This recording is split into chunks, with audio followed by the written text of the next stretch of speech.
to me, the wine has so many layers, and so should the food have. You know, if it's just single-minded, you eat it and it's gone.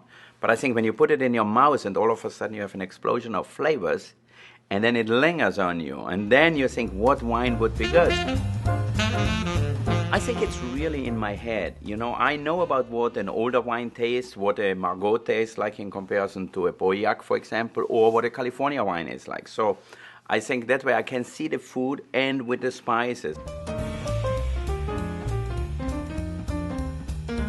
You have to balance it, and I think a good way to balance it too is often by adding a little acidity to food. You know, it should be cooked, not just raw vinegar or something like that, but if you cook it, or if it's verjus or some lemon juice or something, as long as you cook it a little bit, add that to it, it balances it, it gives it like a backbone.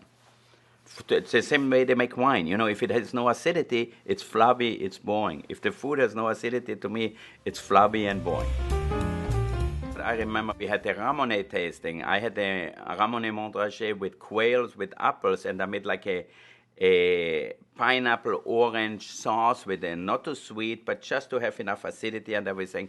It was like a perfect match. Even Ramonet, Mr. Ramonet came to me and says, you know, I ate in France, in Burgundy, everywhere. I never had a dish which married so well with my wine, which my wine really exploded and the food got better too with it. And that's what it really is. When you have food and wine together, each one gets elevated if it's done right.